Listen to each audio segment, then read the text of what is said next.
시청자 여러분 안녕하십니까? VOA 뉴스투데이 시작합니다. 조 바이든 대통령과 토니 블링컨 국무장관이 3일 세계 언론 자유의 날을 맞아 러시아 등 언론 자유를 탄압하는 국가들을 비판하며 언론인 보호 활동을 강화할 것이라고 밝혔습니다.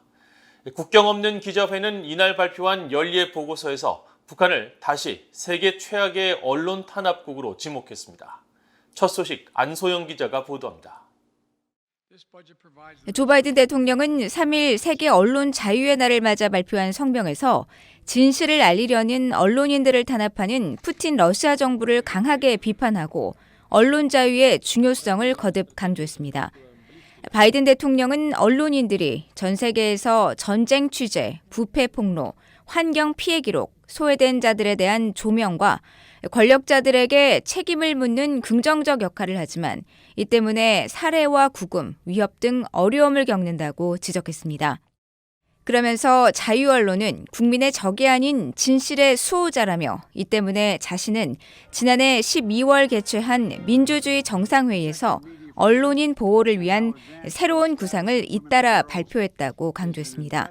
바이든 대통령은 이어 우리는 독립적인 매체를 더욱 보호하고 유지하며 투명성과 신뢰, 통치 대응의 필수적인 목소리를 침묵시키려는 자들에게 책임을 추궁해야 한다면서 자유롭고 독립적인 언론의 역할을 지금 어느 때보다 중요하다고 밝혔습니다. 토니 블링컨 국무장관도 이날 특별 브리핑을 통해 언론 자유에 대한 국제 위협이 증가하고 있다고 경고했습니다. More governments are taking steps to control access to information, and news in particular, on the internet, whether through shutdowns, slowdowns, or outright censorship. 국무부는 지난달 발표한 연례 국가별 인권 보고서에서 북한 정부는 사실상 모든 정보를 통제하고 독립 언론은 존재하지 않으며 북한 기자들은 기사를 취재할 자유, 또 자유롭게 이를 보도할 수도 없으며 이를 위반하면 무거운 처벌을 받는다고 지적했었습니다. 이런 가운데 북한의 언론 자유 상황이 여전히 세계 최악이라는 새로운 보고서가 나왔습니다. 국제언론감시단체인 국경 없는 기자회는 3일 세계 언론 자유의 날을 맞아 발표한 연례 언론자유지수 보고서에서 북한이 전 세계 조사 대상 180개국 가운데 최하위인 180위를 기록했다고 밝혔습니다. 지난해 179위를 기록해 바닥을 겨우 면했던 북한은 올해 정치와 경제, 법률, 사회, 안보 등 5개 분야의 언론 자유에서 평균 18.72점을 받아 사실상 언론 자유가 존재하지 않는 국가란 평가를 받았습니다.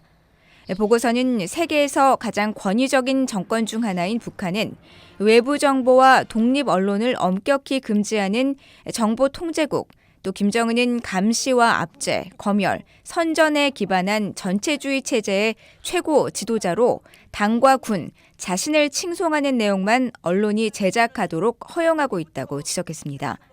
이날 발표된 언론자유지수에서 노르웨이와 덴마크, 스웨덴 등 북유럽 국가가 1위에서 3위를 차지했고 미국과 한국은 각각 42위와 43위에 올랐습니다. VOA 뉴스 안소영입니다.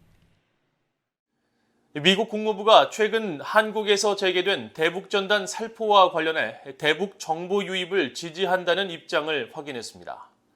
국무부 대변인실 관계자는 3일 탈북민 단체 자유북한 운동연합이 최근 대북전단 100만 장을 북한으로 날려보낸 데 대한 VOA의 논평 요청에 우리는 세계의 정책으로서 인권과 기본적인 자유의 보호를 옹호한다면서 북한인들이 북한 정권에 의해 통제되지 않는 사실에 기반한 정보에 접근하는 것이 매우 중요하다고 밝혔습니다.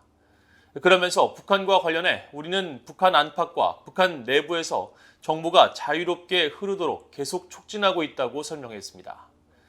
앞서 자유북한 운동연합은 지난달 25일과 26일 이틀 동안 경기 김포 일대에서 대북전단 100만 장을 대형 풍선 20개에 매달아 북한으로 날려보냈다고 28일 밝혔습니다. 국무부 대변인실 관계자는 또 한국 문재인 정부의 대북전단 활동 단속 방침에 대해 직접적인 언급을 피한 채 미국은 한국과 같은 소중한 동맹과 함께 전 세계 표현의 자유를 촉진하고 지지한다고 밝혔습니다. 미국 정부가 북한 정권의 지난 3월 대륙간 탄도미사일 ICBM 발사에 대한 새 결의안 채택을 계속 추진하고 있다고 밝혔습니다.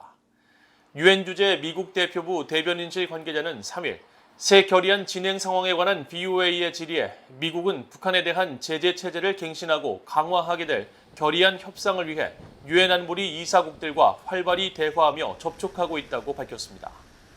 린다 토머스 그린필드 유엔 주재 미국 대사는 앞서 북한 정권의 ICBM 발사에 대응해 열린 지난 3월 25일 안보리 공개회의에서 새로운 대북 제재 결의안 채택을 제안한 바 있으며 이후 미국은 결의안 초안을 작성해 지난달 14일 유엔 안보리 이사국들에 배포했었습니다. 하지만 안보리 상임이사국인 중국과 러시아가 공개적으로 추가 대북 제재에 반대 의사를 밝히면서 채택 여부가 불투명한 상황입니다.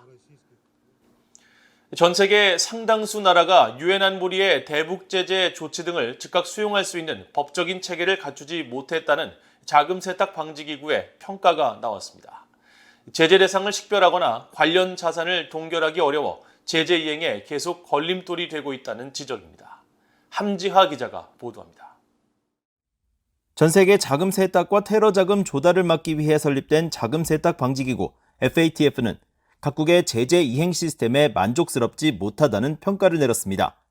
자금 세탁 방지 기구는 지난달 발표한 FATF 기준에 대한 준수와 효력 현황 보고서의 확산 금융 방지 부문에서 대부분의 국가는 확산 금융과 관련된 정밀 금융 제재가 유엔 안보리에 의해 요청될 때 이를 지체 없이 이행할 수 있는 법적 틀을 아직 만들지 않았다고 밝혔습니다.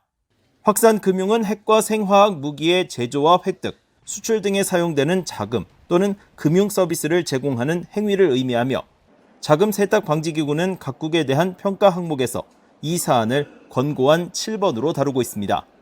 특히 권고안 7번은 각국이 기준과 절차에 따라 안보리 대북결의 이행에 필요한 법적 권한을 만들었는지, 국내 기관 등을 선정해 정밀 금융 제재를 시행하는지, 필요에 따라 북한이나 이란 관련 자금을 동결하는지 등을 평가합니다. 하지만 자금 세탁 방지 기구는 이번 보고서에서 각국은 대리인이 보유 중인 제재 대상의 자산 식별, 민간 기관을 관리하는 데 대한 명확한 정책의 전달과 시행에서 어려움을 겪고 있다고 밝혔습니다. 그러면서 표본으로 선택된 59개 나라 중 단 34%만이 유엔 안보리가 지정한 제재 대상 목록을 지체 없이 자국 시스템에 적용해 관리하고 있었다고 전했습니다. 반면 27%는 제재 대상 목록 수용이 지체됐고 24%는 이들 제재 대상자를 자국법으로 다룰 법적 체계를 아예 구축하지 않은 것으로 나타났습니다. 사실상 이들 51%의 나라들은 유엔 안보리의 제재 결정이 내려진 자산을 즉시 동결할 수 없고 이에 따라 제재 대상 자산이 해당 국가를 빠져나갈 위험성도 있다는 의미입니다. BOA는 지난해 이번 보고서 내용이 포함된 권고안 7번 항목에서 각국이 어떤 평가를 받았는지를 분석한 바 있는데 이때 한반도 주변국을 포함한 대부분의 나라가 좋은 평가를 받지 못했습니다. 특히 한국은 제재 대상의 자산 동결과 관련한 일부 법적 근거 미비 등 결함이 지적됐고 일본은 제재 이행에 일부 지연이 있다며 각각 부분 준수, 즉 PC 등급을 받았습니다. 중국의 경우 금융 제재에 대한 포괄적 법적 체계를 갖추겠다는 높은 수준의 정치적 약속을 표명하고 북한과 관련한 안보리 결의들에도 조치를 취했다는 긍정적인 내용이 보고서에 담겼지만 정작 자산 동결 등에 대한 법적 근거가 마련되지 않았다는 이유로 NC, 즉 미준수 등급이 내려졌습니다. BOA 뉴스 함지아입니다. 영미권 5개 나라 정보 동맹인 파이브 아이즈 회원국 뉴질랜드가 북한의 해상 불법 환적에 대한 국제 감시 노력을 지원하고 있다고 밝혔습니다. 뉴질랜드 외교통상부 대변인은 최근 BOA에 뉴질랜드는 유엔 안보리 대북결의 이행을 위한 국제사회의 노력을 지원하기 위해 지난 2018년부터 5차례에 걸쳐 북아시아 지역에 P3K2 해상 정찰기를 배치해 왔다면서 이같이 밝혔습니다.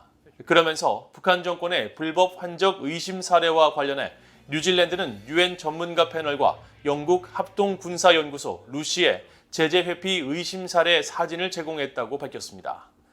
뉴질랜드 외교통상부 대변인은 또 북한의 최근 열병식과 관련해서는 뉴질랜드는 북한 정권이 탄도미사일 능력 개발에 집중하는 것을 규탄한다며 이는 유엔 안보리 결의에 대한 명백한 위반이라고 밝혔습니다. 이어 뉴질랜드는 북한이 국제적 의무를 준수하고 추가 실험을 자제하며 한반도에서 지속적이고 안정적인 평화를 구축하기 위한 외교적 대화에 복귀할 것을 지속적으로 촉구해왔다고 강조했습니다. 이상으로 BOA 뉴스투데이를 모두 마칩니다. 시청해주신 여러분 고맙습니다.